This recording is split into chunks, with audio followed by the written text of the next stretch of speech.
Hi everyone. Today we are going to discuss about the topic linear search. Linear search is one of the search techniques in data structures. Linear search is also called a sequential search. Can you guess why it is called a sequential?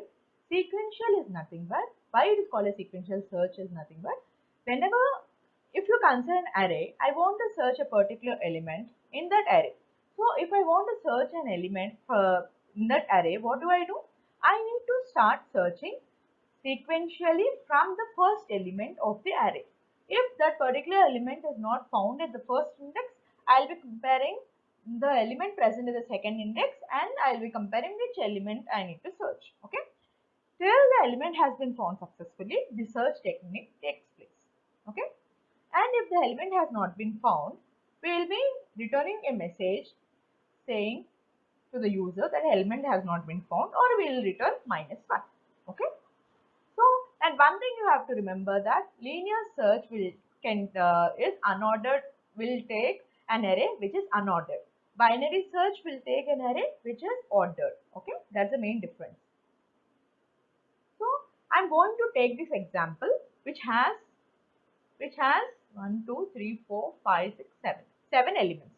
So you all know that always the array index starts with 0 and it will end with size -1, right? Let's go to the next slide. So here the element what we are going to search is 15, and as you see the element is found at which location? It is found at 4th index location. So once the element has been found, we have to return we have message saying to the user that element has been found at 4th index. Okay, let's see how this particular linear search works. So initially we are selecting the element 15, and the iteration 1 we are comparing 15 and 92. It's not equal. Okay, that's we are going into second comparison, that is iteration 2. In this we are comparing 15 and 87. Okay, they are not equal, that's we are going to iteration 3. And here we are comparing 15 and 53. Both are not equal, that's we are going to iteration 4. In the iteration 4 the element is 10 and the search element 15. They are not equal, that's we are going to iteration 5. And the element searched and we got the match which is found at 4th index. And one thing you have to remember, once we have found a match, whatever the elements are present after that particular index are not traversed, because there is no use, right? Once we found a match of the particular element what we are searching for, there is no use in checking the other elements which are present in the array. Okay. So now the element has been found at 4th index. This is what we have to display it to the user. Okay. Now our output will be like element 15 has been found at 4th index. Okay. Suppose we have an unsuccessful search, that is like I have given a value which is not present here. Okay. I have given a value. Let's suppose I have given a value here 59. Okay. 59 is not present here, right? So how does the search takes place? 59 will be compared with each and every element and it reaches the end of the array. Okay.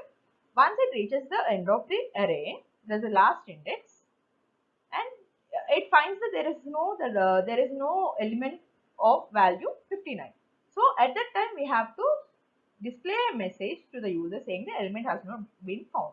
So here the condition will be like I equals to n. Okay, n is nothing but once the index value has been incremented and the index, that means you have reached the end of the array, and the index is also you have to reach the end of the array and it has reached the size. Okay, and after n you don't have any value, right? That's why you already reached the end of the array but you didn't find the element yet. That's why you will say that the particular element has not been found. Okay. So I have already shown you the example for the linear search. So how can we implement the linear search in programming? We can either use the iterative approach or we can even create a function in which we can mention the logic for the linear search. But the approach here I'm going to show is like I'm using a for loop, that is nothing but iterative method. Using iterative method I'm going to implement the linear search. Okay. So here what I'm going to do, I'm just taking a for loop What did I say? Whenever you're checking for the particular element, how you are checking? You are checking all the particular search element with all the elements present in the array, right? So first of all, we need to traverse all the elements present in the array. For that case, what I'm doing here, I'm taking a for loop I equals to 0, I less than n, I plus plus. So this will be used to traverse the all the elements in the array. Okay. Now what I have to do, if I'm present at index 0, I need to check the value present at the index 0 is equal to the search element or not. Okay. Here x is nothing but a searching element, whatever you're going to give, the user is going to search for. Okay. So if that particular element is equals to x, what we have to say? Element is found at a particular index. I is an index value, right? So once the element is found, what you have to do? You should not check for the other elements, right, which are present in the array. There is no use of checking the element present in the array. That's what you are doing here. You are using break here. Why do you use break? So in C programming or any other language, break is used to exit from the current loop. Okay, is used to is used for your further control to come out of the current loop where it is described. So here the loop is nothing but this particular place, for loop. In for loop, this break is defined. So from that for loop, it will be coming outside, and that's it. And this message will be printed to the user. So when will you get the element is not found? What did I say? When do you get an element is not found? When you search all the elements starting from the first index of the array to the end index of the array. If you don't find that particular element or the data element what you are searching for, then you will get a message saying that element is not found. That's why when it reaches the end of the array, you will be displaying a message to the user saying that element is not found in the array. Okay. Now we are going to see the topic time complexity. We have already seen the program. Now we will see what is the time complexity of linear search. Okay, time complexity for linear search technique. So what is actually time complexity?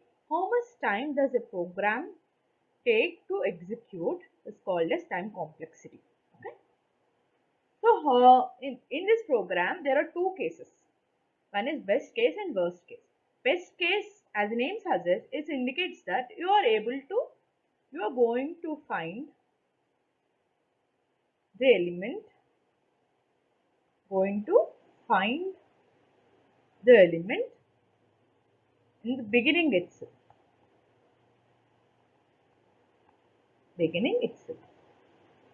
So as you're going to find the element in beginning itself, that's why it is called as best case. Okay, that is, I have taken this array. Suppose I have 15 here, 57, 3, 7, 5. Okay. So like this I will be having 0, 1, 2, 3 and 4. How many elements I have here? Okay, I have 5 elements. Now the element to be searched is 15. As you see here, linear search, what we do, whatever element we want to search, we will be comparing that with the first element, right?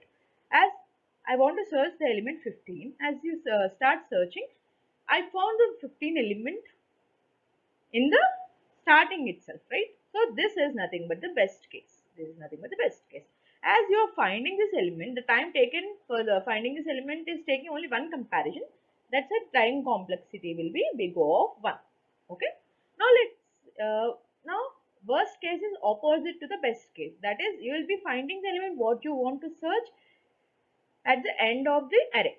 That is nothing but until unless you do n comparisons, that is, so 0 to less than n, 0 less than n will have n comparisons, right?